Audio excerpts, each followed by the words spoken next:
Salut les amis, bienvenue dans cette nouvelle vidéo, plutôt cette nouvelle série de vidéos. Ça y est, aujourd'hui on va s'attaquer à la fabrication d'une CNC. Alors cette CNC, elle est disponible en libre accès sur le site www.makerfr.com. Il s'agit du modèle RS-CNC 32, donc 32 pour 32 bits. L'avantage de cette CNC, c'est que je pourrais au besoin la switcher en graveuse laser. Mais dans mon cas, l'utilisation première sera bien entendu le fraisage. Donc cette fraiseuse CNC est structurellement composée d'impression 3D. Je vais créer quelques éléments en bois. J'ai tout l'électronique et toutes les pièces mécaniques qui sont ici. J'ai toute l'inquincaillerie. Vous l'aurez donc compris, pour fabriquer cette CNC, il vous faudra une imprimante 3D. Avant de commencer, je vais vous donner quelques chiffres. Alors concernant le filament, j'ai utilisé un peu plus de 2 kg de filament pour réaliser les pièces structurelles. Et le tout pour un temps d'impression d'environ 160 heures. Alors bien sûr, ce temps va dépendre de la configuration de votre imprimante, de sa vitesse. Mais sur le site MakerFR, il est indiqué entre 100 et 200 heures d'impression. Ensuite, concernant les pièces mécaniques et les pièces électroniques, je me les suis procurées sur le site AliExpress. Alors il n'y a aucun partenariat là-dedans, j'ai acheté tout ce matériel. Et tout mis bout à bout, j'en ai eu pour environ 420 €. Un peu moins de 420 €, en sachant que cette CNC aura une surface de travail d'environ 60 par 75 cm.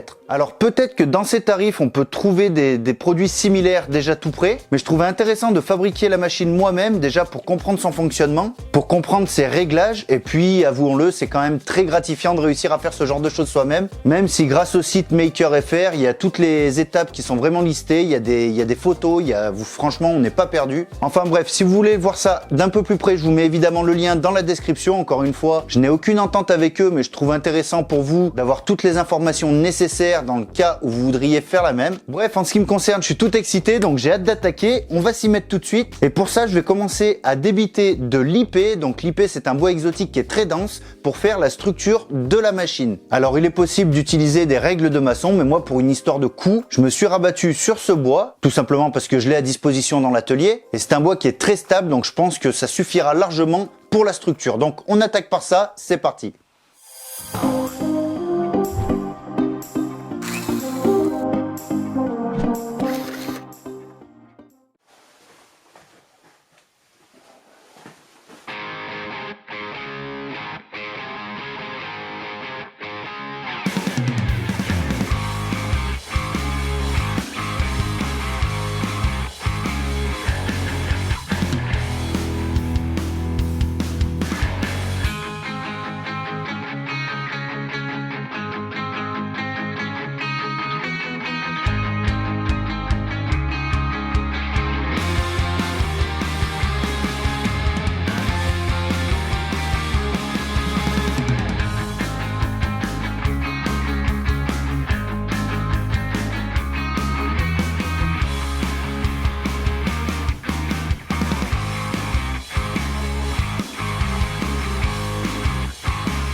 Bon les amis, petit point, là j'ai créé mes sections, donc toutes les sections qui vont composer la structure principale de la CNC. Alors concernant les sections, j'en ai deux de 600 mm de long, deux de 750 mm de long, ça c'est celles qui vont composer la structure basse. Et un peu plus tard, on va renforcer encore la structure avec deux sections de 266 mm et deux sections de 722 mm. Donc il faut vraiment être précis, c'est vraiment au millimètre. À savoir que mes sections font 20 par 100, mais parce que j'ai choisi de les faire en bois. Sinon, les supports comme ceci sont disponibles aussi en 18 par 100, qui ne sont autres que les dimensions de rails de maçon. Vous savez, les règles pour tirer le béton là. Alors là, je vous donne les mesures un peu à la volée, histoire que vous sachiez de quelles pièces on parle. Mais pour les préparer, vous aurez bien sûr toute la liste sur le site MakerFR. Donc maintenant, on va passer à la prochaine étape, à savoir assembler les pièces qui vont venir composer le cadre. Donc on aura deux fois cette pièce là, avec les coins comme ceci,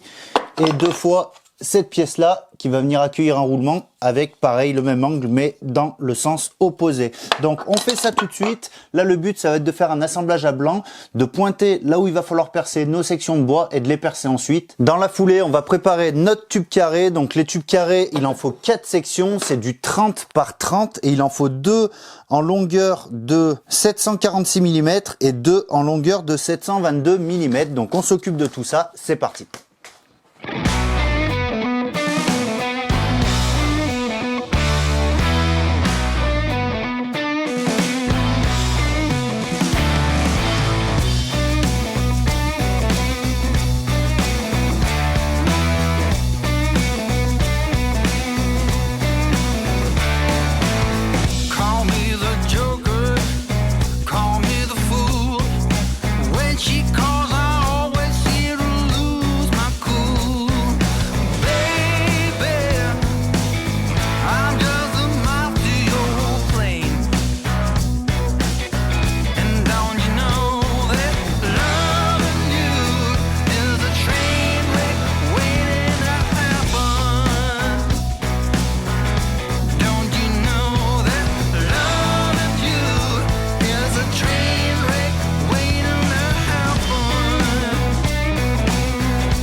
Bon, on a la structure de base, bon c'est loin d'être fini mais je voulais faire un petit point parce qu'il m'est arrivé une petite erreur, un petit cafouillage, rien de dramatique, mais j'avais tout vissé en fait mes angles avant de mettre les parties des barres métalliques là. En fait il faut que celle-ci soit prise en sandwich dans ces vis là, donc de part en part. Voilà, donc j'ai dû démonter pour y remonter, rien de dramatique encore une fois, mais ça m'a fait perdre un peu de temps, il faut le savoir. Sinon, bah, rien de particulier à vous dire, là on va continuer. Je vais placer ces pièces là qui vont servir en fait à venir fixer une tige filetée dans la diagonale. Ça aura pour but de bien régler la perpendicularité de la structure. Et ensuite, on va pouvoir commencer à installer les premiers moteurs. Donc, bah, on continue.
Bonjour, TB2, le retour 3. Ouais, j'en ai encore fait une belle. Bon, rien de dramatique en soi, mais si vous voulez, j'avais mis la pièce qui vient supporter le moteur de l'autre côté. Ça fait que j'étais pas du bon côté, tout simplement. Donc, j'ai un trou là-bas qui n'a rien à y faire, mais c'est pas très gênant, parce que là-bas, je vais avoir l'écran de contrôle et le coup de poing, donc je vais peut-être pouvoir m'arranger pour y placer là, ça bouchera le trou. Donc, bien sûr, la barre qui vient ici, donc la tige lisse de 8 mm, doit forcément venir se loger à chaque bout dans les roulements qu'il y a ici. De l'autre côté, il n'y a pas de roulement, c'est juste enfin, il y a des roulements, mais c'est juste pour guider la courroie. Bref, donc en deux mots ici, faut installer la tige lisse. Avant de l'insérer dans ce roulement-là, bien sûr, faut passer la poulie de 60 dents ainsi que la courroie. Et ensuite, de chaque côté, on vient y mettre les deux petites poulies crantées. Donc évidemment, ce sont celles qui ont un diamètre intérieur en 8 mm. Et ceci étant fait, on peut donc venir ensuite pousser notre moteur pour tendre la courroie. Alors ça sert à rien d'y aller comme un bourrin, hein. Et ensuite, on finit de serrer. Donc voilà, ça bloque le serrage. Donc c'est impeccable. C'est plutôt bien réfléchi. Franchement, jusque-là, j'ai pas eu trop de problèmes au niveau du montage. Bon, bien sûr, faut pas compter mes petites boulettes. Et dernière chose assez importante, là, les poulies crantées qui viennent sur les extrémités, faut bien mettre l'écran vers l'intérieur et les vis vers l'extérieur. Donc voilà, ça c'est un petit détail que j'ai vu sur la feuille, donc j'ai fait comme ça. Je pense que c'est nécessaire pour avoir le bon alignement des courroies avec les roulements qui seront en face. Donc maintenant, on va tout de suite s'attaquer à modifier un peu le plateau MDF pour qu'il vienne s'encastrer dans la structure. Donc on va devoir usiner un petit peu les coins pour pouvoir ensuite installer les cornières en 20 par 20 en aluminium, et c'est elles qui viendront fixer le tout. Donc là, on va préparer ça. Je vais prendre mon morceau de MDF que je n'ai pas acheté, donc je vais aller le chercher. À tout de suite. Bisous. Quittez pas. Non mais je reviens. Allez. C'est chiant, hein.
Bon les amis, ça y est, on a la base de la CNC. Alors 2-3 petites précisions. Ici, j'ai espacé mes trous de 11 cm. C'était comme ça que c'était le mieux centré, enfin le plus régulier. Donc du bord, je suis parti à 10 cm.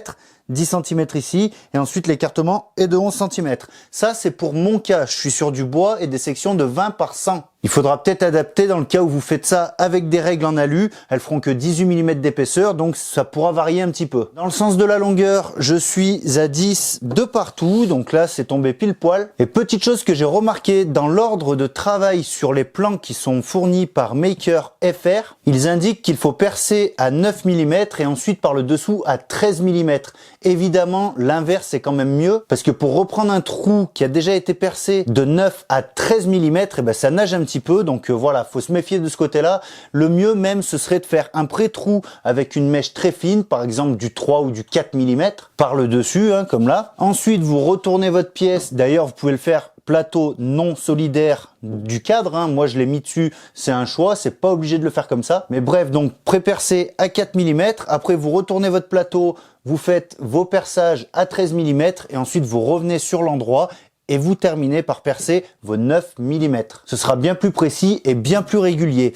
Bon, je pense qu'on va s'arrêter là pour cette première partie. On a la base, c'est déjà pas mal de boulot, mine de rien. Puis moi, il faut que je monte cette vidéo, hein. Grosso modo, ce qu'on a monté aujourd'hui, c'est ce qui va concerner le mouvement en X. Et la semaine prochaine, on va s'attaquer au pont supérieur, donc qui lui va comprendre l'axe Y et l'axe en Z. Bref, sinon, vous l'avez remarqué, je suis plutôt bien habillé aujourd'hui pour cette vidéo. Vous le savez maintenant, je suis en partenariat avec une plateforme de vente sur Internet de tout ce qui est vêtements de travail et EPI. Donc les vêtements Freestad que je porte ici, ils sont disponibles sur leur site. Et puisque sans ça, ça n'aurait aucun sens d'en parler, vous pouvez bénéficier de 10% sur tout le site et à tout moment avec le code promo FRUXATELIER. Voilà, c'était la petite parenthèse. On se dit à la semaine prochaine pour la suite de cette fabrication. Et en attendant, n'oubliez pas que le meilleur résultat est celui qui vous convient. Allez, ciao!